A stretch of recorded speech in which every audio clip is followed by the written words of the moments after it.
नया topic start कर रहे हैं ऑप्टिक्स, ठीक है। 11th में आप लोग 12th का ही टॉपिक है, 12th में आप लोग फाइनल एग्जाम देने वाले हैं, ठीक है। तो इलेक्ट्रोस्टैटिक मैंने पूरा निपटा दिया, ठीक है, खत्म कर दिया। अब ऑप्टिक्स में ये 9th 10th में आप लोग 10th क्लास में बहुत अच्छे से पढ़े होंगे, लेकिन 10th की परिभाषा 10th क्लास का लाइट अलग था, अब कुछ और, ठीक है। उसका डिटेल हम अध्ययन करेंगे आज। ऑप्टिक्स में क्या क्या पढ़ना है, सिलेबस के बारे में बात करेंगे। सबसे पहले अगर लाइट की बात करें, प्रकाश की बात करें कि लाइट है क्या, तो 9th 10th में पढ़ाया गया है कि भैया प्रकाश सीधे रेखा में गमन करती है और इसके बीच में कुछ आता है तो छाया का निर्माण शैडो बनता है, वो सब अब काम नहीं चलेगा। आप 11th या 12th में आ गए हैं, थोड़ा सा एडवांस बनना पड़ेगा, सारी चीज़ों को गहराई से समझना पड़ेगा। लाइट क्या है, तो लाइट सीधे बात करते हैं कि लाइट है जो इलेक्ट्रोमैग्नेटिक वेव है, लाइट विद्युत चुंबकीय तरंग है, ठीक है।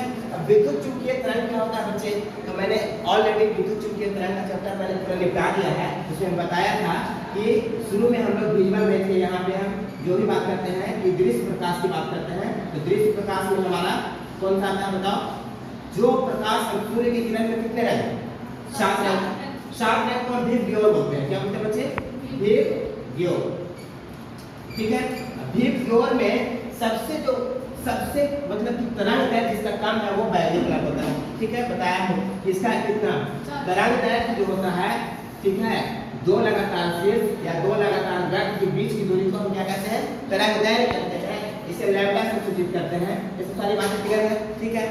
अब तरंग दैर्घ्य को मत समझो, देख है, क्या है, देख है, जस्ट लाइक देख है, ठीक है। तो एक बैगनी कलर का जो तरंग दैर्घ्य है ये 4000 एंगस्ट्रॉम होता है। कितना होता है बच्चे, 4000 एंगस्ट्रॉम। और रेड का सबसे ज्यादा होता है, कितना होता है, 7500 एंगस्ट्रॉम, ठीक है।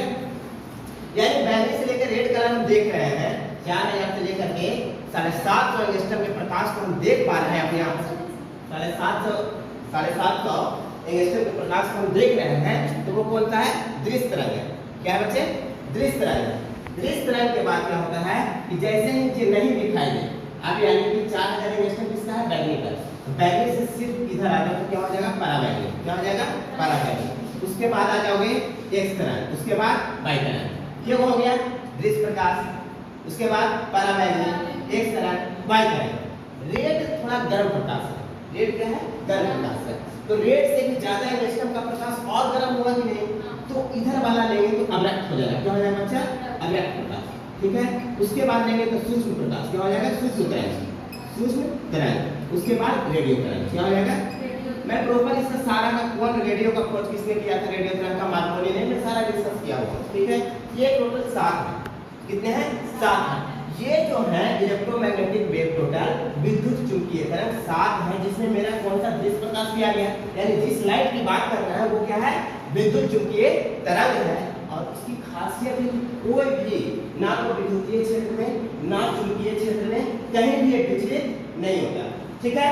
और क्या है इसका, तो जस्ट लाइक हम बोले एक लाइन में प्रकाश का है विद्युत चुंबकीय तरंग है। ये स्टैंडर्ड भाषा का हो गया, ठीक है। जब आप 12th में जाएंगे तो उसकी बात करेंगे, ठीक है। लाइट के बारे में देखो बहुत पुराना कहानी है, इसके बहुत ज्यादा मंथन हुआ था, विद्वान लोग फेल हो गए थे। 1600 ईस्वी में न्यूटन साहब थे, कौन थे, न्यूटन साहब। उनके जमाने में ऐसा स्थिति था कि बिना उनके इशारा पे कोई वैज्ञानिक की हिम्मत नहीं पड़ती थी कि मैं उनके एंगेज में जाकर कुछ बात करूं, ठीक है। उतने विद्वान थे। उन्होंने कहा दिया कि लाइट जो है कण है, क्या है, कण है, क्या है, रे है, कण है। कण है भैया, कण से मिल करने वाला है, बीच में कोई अगर आ गया तो उसका शैडो बन जाता है, छाया बन जाता है। लोगों ने कहा कि अच्छा ये बात है। अब उस दौर में बीच में 1900 ईस्वी के रेंज में आइंस्टीन एक बहुत बड़े वैज्ञानिक के रूप में उभरे, आई थिंक 1719, ठीक है। तो आइंस्टीन ने साहब ने क्या कहा कि न्यूटन की बात को उन्होंने पुख्ता कर दिया। क्या कहा, आइंस्टीन ने क्या कहा, न्यूटन की बात को क्या कर दिया, मुहर लगा दिया। न्यूटन की बात को मुहर लगा दिया कि सच में लाइट है जो कण है, लाइट क्या है, कण है। कहा कि कैसे भाई, उन्होंने कहा कि सौर ऊर्जा के प्लेट पे अगर सूर्य का प्रकाश पड़ता है तो पड़ने के बाद उसमें से इलेक्ट्रॉन निकलता है, और इलेक्ट्रॉन निकलता है तो उससे हमारा बैटरी चार्ज होता है। लो भाई, अब तो आइंस्टीन को भी आइंस्टीन ने बोल दिया, तब सारे वैज्ञानिक कहने लगे कि आप सिर्फ कहने हैं। इस घटना को हम क्या कहते हैं बच्चे, प्रकाश विद्युत प्रभाव। क्या कहते हैं, प्रकाश विद्युत प्रभाव। ठीक है, लाइट फोटो इफेक्ट, क्या कहते हैं, लाइट फोटो इफेक्ट। अब स्थिति क्या आया कि चलो भाई ये 100% हो गया कि प्रकाश कण है, ठीक है, क्या है, कण है। बहुत दिनों बाद एक हमारे साइंटिस्ट आए, हाइगे, कौन आए, हाइगे। उन्होंने कहा कि भैया ये तरंग है, क्या है, तरंग है। अब तो बड़ा कंफ्यूजन हो गया, कोई कह रहा है कि भाई तरंग है, कोई कह रहा है तरंग है। तो वो दौर ऐसा था कि वैज्ञानिक से लोग पूछते थे कि किधर है, कण की तरह कि तरंग की तरह। बेचारा लोग इतना कंफ्यूज था कि संडे मंडे ट्यूसडे कहता था कि कण की तरफ रहेंगे, और उसके बाद कौन बच गया, फ्राइडे सैटरडे हम रहेंगे किसकी तरफ, तरंग की तरफ। और संडे को हमसे बात मत करो इस टॉपिक पे, दिमाग बहुत दुखता है, ठीक है। ये कहानी था, एनसीईआरटी की बुक भी नहीं लिख पा रहे थे उस जमाने में, या फिर हम क्या करें, ये कंफ्यूजन था।